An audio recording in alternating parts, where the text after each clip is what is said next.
आज के इस प्रैक्टिस सेट में भी कंपनी खाते से संबंधित ही क्वेश्चन है। और अगर वीडियो में आवाज़ कम लग रही हो तो आप ईयरफोन को लगा करके तब उसको सुने, आवाज़ क्लियर आएगी, सही आवाज़ आएगी। पहला क्वेश्चन आपको यहाँ पर दिखाई दे रहा है। एक कंपनी के अंश का अंकित मूल्य 100 रुपये प्रति अंश है। कंपनी ने इसे 150 रुपये प्रति अंश की दर से निर्गमित किया है, यानी कि बेचा है। बाजार में इस अंश की वर्तमान कीमत 200 रुपये प्रति अंश है। कंपनी ने इन अंशों पर 20% की दर से लाभांश घोषित किया। प्रति अंश लाभांश की राशि होगी, यानी लाभांश की धनराशि हमें पता करना है। यहाँ पर 3 मूल्य दे रखे हैं। एक अंकित मूल्य जो कि 100 रुपये है। दूसरा, कंपनी ने इसको बेचा है 150 रुपये प्रति अंश पर। तीसरा, इसका वर्तमान मूल्य है 200 रुपये प्रति अंश। अब कंपनी इस पर लाभांश देना चाहती है और वो लाभांश जो देगी वो 20% देगी। तो 20% की, अब इसमें हमें 20% लाभ पता करना है। तो वो लाभ हम किस धनराशि पर पता करें? 100 रुपये पर, 150 रुपये पर या 200 रुपये पर, यानी अंकित मूल्य पर, विक्रय मूल्य पर या फिर वर्तमान बाजार मूल्य पर। तो यहाँ इसका अभी हमें ऑप्शन भी देखना है कि आखिर ऑप्शन क्या क्या दे रखे हैं। तो इसका ऑप्शन हमारे पास में है 40 रुपये, 30 रुपये, 20 रुपये और 10 रुपये। ऊपर एक बार फिर देख लें, 3 तरह से रुपये हमारे पास दे रखे हैं। और इसमें मैं आपको बता दूं, इसका जो सार है, इसका जो निचोड़ है वो ये है कि लाभांश अंकित मूल्य पर दिया जाता है और अंकित मूल्य जो है वो है 100 रुपये। जब 100 रुपये अंकित मूल्य है तो 100 रुपये का 20% अगर हम निकालेंगे तो वो 20 रुपये ही निकल कर आएगा। और इस तरह से ये आंसर, इसका जो राइट होगा वो राइट आंसर होगा ऑप्शन सी। 100 का हम निकालेंगे, परसेंट सभी को निकालना आता होगा। 100 गुणा 20/100, ये इसका सूत्र होता है। तो 2 जीरो से 2 जीरो कट गए, बचा गया 20 रुपये। तो 20 रुपये इसका राइट आंसर होगा। अगला क्वेश्चन है, एक संचयी पूर्वाधिकार अंशधारी पिछले वर्षों में अदत्त लाभांश की मांग अधिकार स्वरूप केवल तब तक कर सकते हैं जब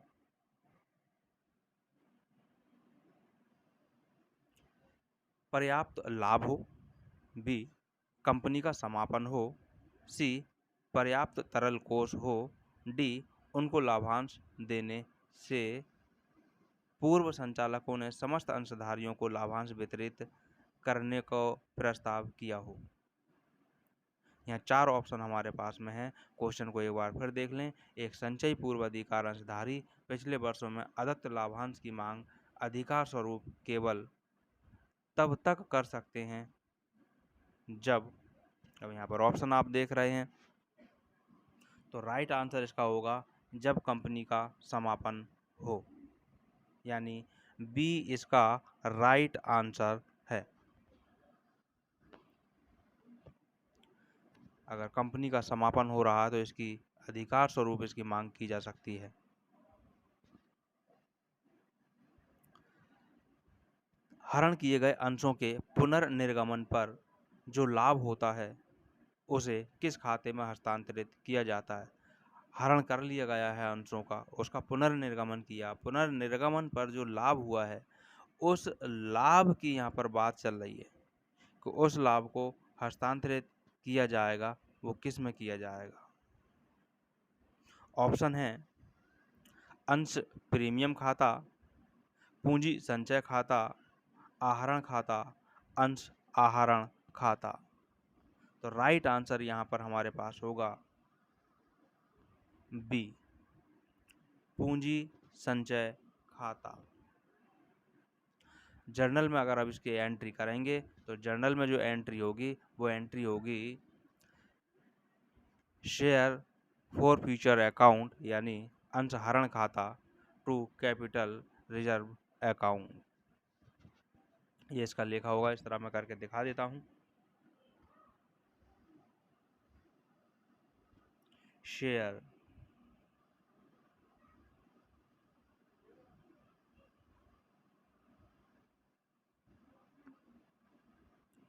फॉर फ्यूचर अकाउंट, ये DR होगा, और 2 होगा इसमें कैपिटल रिजर्व अकाउंट, ये इसमें लेखा होगा। तो पूंजी संचय खाता जो है वो यहाँ पर क्रेडिट हुआ है, इसी में यह हस्तांतरित हुआ है, यानी बी राइट आंसर है। जैसा क्वेश्चन है ये, 2 रुपये के एक प्रीमियम पर, यानी 2 रुपये तो ये प्रीमियम है, जारी 10 रुपये का शेयर, यानी 10 रुपये का शेयर है जिस पर 2 रुपये का प्रीमियम है, जिस पर पूरी राशि की मांग की गई है। 4 रुपये का भुगतान ना करने पर जब्त कर लिया गया। 4 रुपये का भुगतान अंशधारी नहीं कर सका तो इसको जब्त कर लिया गया, यानी हरण कर लिया गया। अब शेयर पूंजी खाते में कितनी धनराशि दर्ज होगी? तो अब इसका हमें पहले जर्नल में एंट्री मालूम होनी चाहिए। अगर हमें जर्नल में एंट्री मालूम है तो बड़ी आसानी से हम इसका आंसर दे सकते हैं। अब ऐसी स्थिति में क्या होता है, जर्नल एंट्री जो होती है वो मैं आपको यहाँ करके दिखा रहा हूँ। शेयर कैपिटल अकाउंट, ये हमारे पास DR हो जाएगा, share capital account to call in arrear, या ऐसे अनपेड भी हम लिख सकते हैं, कॉल इन अनपेड। अब जितना भी रुपया होता है जो अनपेड नहीं हुआ वो यहाँ पे हमें पास, हमें तो मालूम है ही कि वो 4 रुपये है।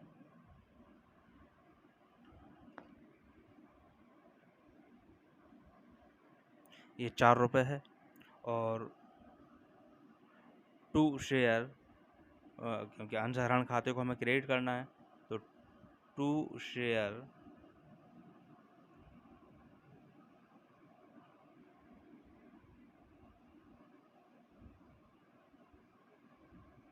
फॉर फ्यूचर अकाउंट, यहाँ पर ये 6 रुपये है, और दोनों को जोड़ करके ये डेबिट हो जाता है 10 रुपये, क्योंकि जो मांग की गई है वो टोटल 10 रुपये की कर ली गई है। यहाँ पर प्रीमियम से यहाँ पर इसका कोई जिक्र नहीं है, कोई इसका मतलब अभी यहाँ पर नहीं है।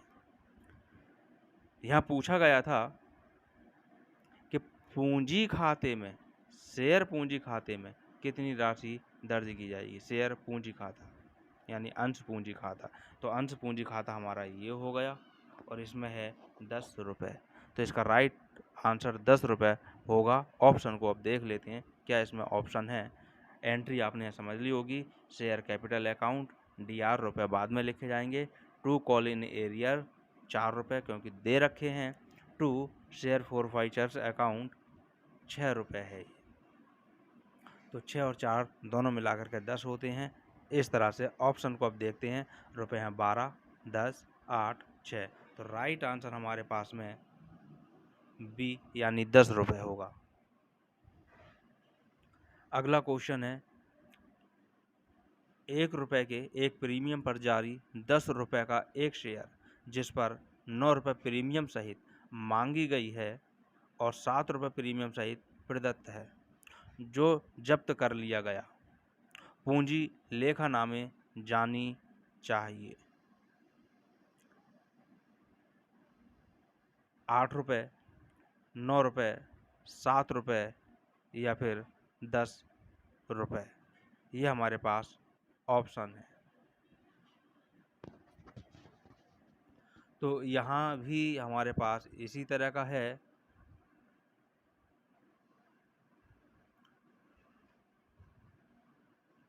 सेम क्वेश्चन ही है जो ऊपर क्वेश्चन था।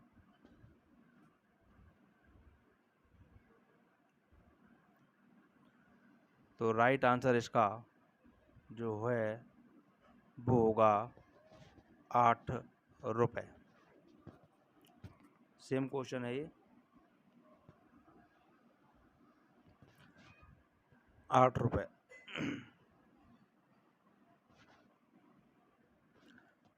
इसमें जो है 1 रुपया प्रीमियम पर जारी है और 10 रुपये का एक शेयर जिस पर 9 रुपया प्रीमियम सहित मांगी गई है और 7 रुपये जो मांगा गया वो भी प्रीमियम सहित है जो कि प्रदत्त है, इसको जब्त कर लिया गया है। तो ऐसी स्थिति में अंश पूंजी खाते को 8 रुपये से ही डेबिट किया जाएगा। इसका जो एंट्री होगी, जैसे अभी ऊपर मैंने एंट्री बताई थी शेयर कैपिटल अकाउंट, तो डेबिट ही होगा शेयर कैपिटल अकाउंट DR, और to share call in arrear account या अनपेड अकाउंट उसको लिख सकते हैं, to share forfeiture account, यानी अंशहरण खाता। तो इस तरह जैसे ऊपर अभी एंट्री मैंने बताई थी उसी तरह से एंट्री आएंगी, क्योंकि अब वो जो ऊपर की एंट्री थी वो मैं यहाँ दिखा नहीं पाऊंगा। तो अगले क्वेश्चन की ओर चलते हैं। किस प्रकार के शेयर लाभांश के केवल एक निश्चित दर का एक अधिकार धारण करते हैं? संचयी शेयर यानी संचयी अंश, और संचयी पूर्वाधिकार अंश होते हैं, असंचयी पूर्वाधिकार अंश। सी है भागग्राही यानी भागीदार अंश, अभागीदार जो शेयर हैं वो। तो इनमें से कौन सा होगा? तो इसका राइट आंसर जो है, क्वेश्चन को फिर इसको जब भी ना समझ में आया क्वेश्चन को दोबारा देख लें। किस प्रकार के शेयर लाभांश के केवल एक निश्चित दर का एक अधिकार धारण करते हैं? तो संचयी, असंचयी, यहाँ जो राइट आंसर होगा वो होगा भागीदार जो होते हैं अंश, जिसको लिखा गया भागग्राही शेयर, जो इसका सी राइट आंसर होगा। इसकी जो धनराशि है एक निश्चित निर्धारित होती है, क्योंकि क्वेश्चन को देखो, क्वेश्चन क्या था, तो भागग्राही यानी भागीदार शेयर जो है लाभांश के केवल एक निश्चित दर का एक अधिकार धारण करते हैं। इस प्रकार के शेयर को जो है एक निश्चित दर से लाभांश प्राप्त करने का अधिकार होता है। इन्हें अतिरिक्त लाभांश नहीं दिया जाता, भले ही कंपनी को कई गुना अधिक लाभ होता हो। लेकिन इसके अर्थ में बताया जाता है कि भागीदार अंश को अतिरिक्त लाभ में भी हिस्सा पाने का अधिकार होता है। फिलहाल इसका जो राइट आंसर है वो है सी, भागग्राही यानी भागीदार अंश। अगला क्वेश्चन है, एक कंपनी शेयर पर लाभांश देना चाहती है। एक कंपनी शेयर पर यानी अंश पर लाभांश देना चाहती है। इस उद्देश्य के लिए उसे निम्नलिखित में से किसका उपयोग करना चाहिए? शेयरों पर प्रीमियम, जब्त शेयरों को पुनः जारी करके निर्गमित करके लाभ, सामान्य रिजर्व, या उपर्युक्त में से सभी।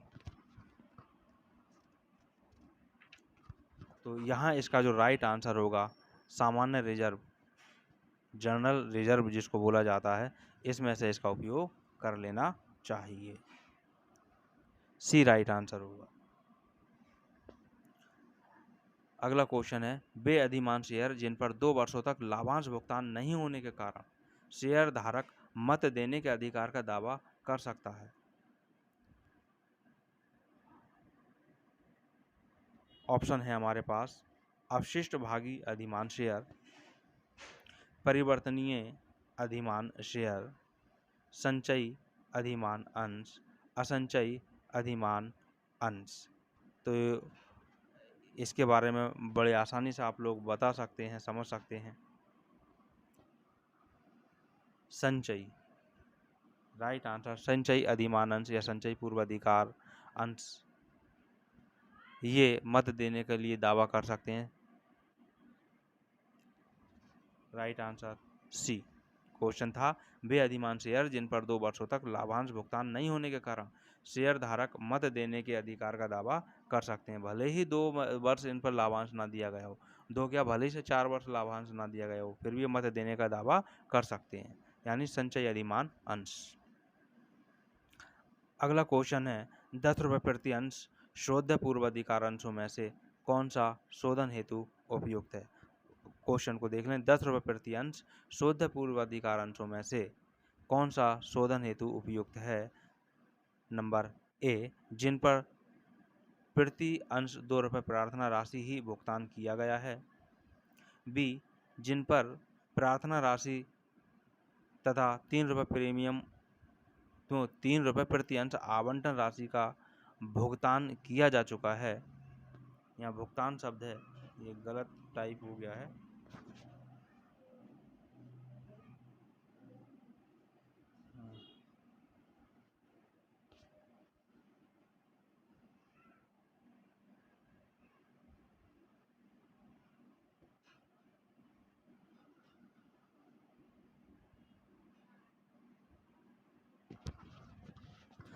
सी है, जिन पर 7.5 रुपये प्रति अंश भुगतान किया जा चुका है। डी है, जिन पर 10 रुपये प्रति अंश भुगतान किया जा चुका है। ऑप्शन है हमारे पास 4। क्वेश्चन है 10 रुपये प्रति अंश शोध्य पूर्वाधिकार अंशों में से कौन सा शोधन हेतु उपयुक्त है।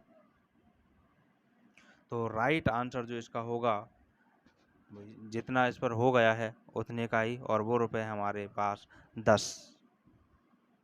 राइट आंसर जो होगा वो डी होगा, जिन पर 10 रुपये प्रति अंश भुगतान किया जा चुका है उन्हीं का शोधन किया जा सकता है। यहाँ शोधन की ही बात चल रही है कि 10 रुपये प्रति अंश शोध्य पूर्वाधिकार अंशों में से कौन सा शोधन हेतु उपयुक्त है, जिसका 10 रुपये पूरा प्राप्त हो गया है उसी का भुगतान किया जाएगा।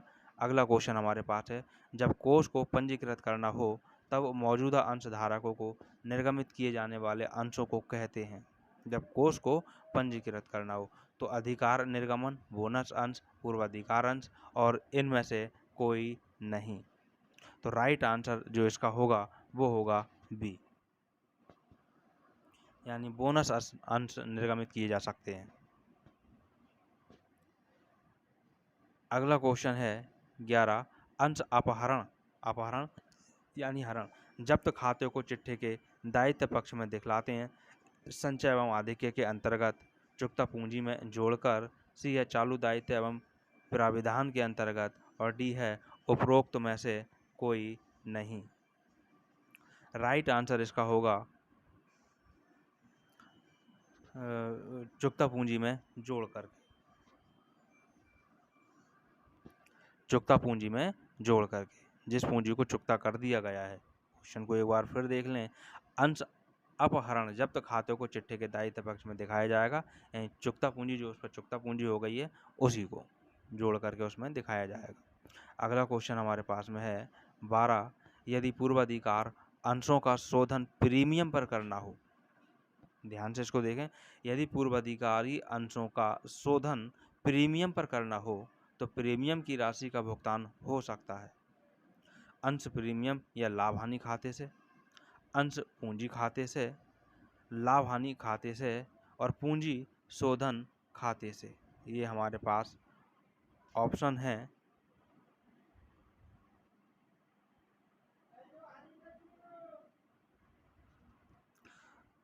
तो राइट आंसर इसका जो होगा, अंश प्रीमियम,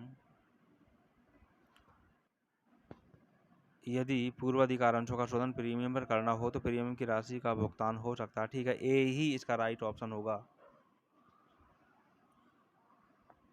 अंश प्रीमियम या लाभ हानि खाते से इसका भुगतान किया जा सकता है। क्वेश्चन को देख लें, यदि पूर्वाधिकारी अंशों का शोधन प्रीमियम पर करना हो तो प्रीमियम की राशि का भुगतान हो सकता है अंश प्रीमियम खाते से या फिर लाभ हानि खाते से हो सकता है।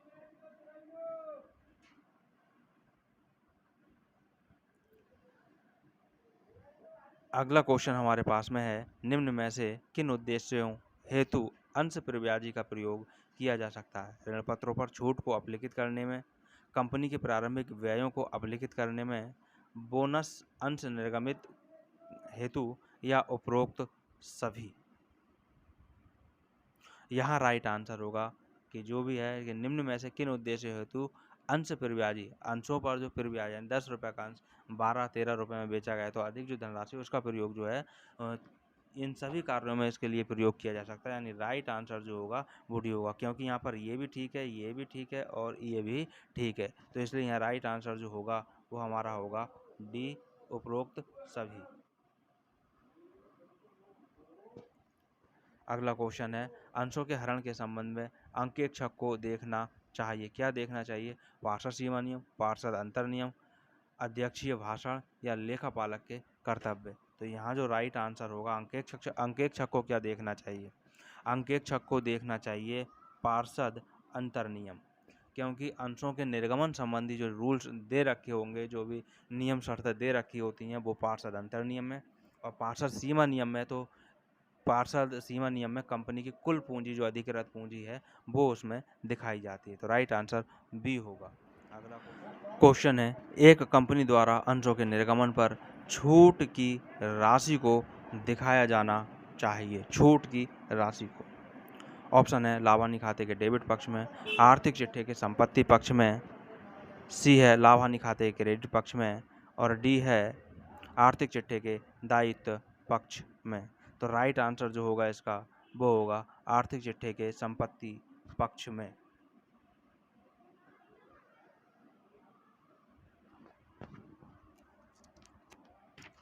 बी इसका राइट आंसर होगा, आर्थिक चिट्ठे के संपत्ति पक्ष में।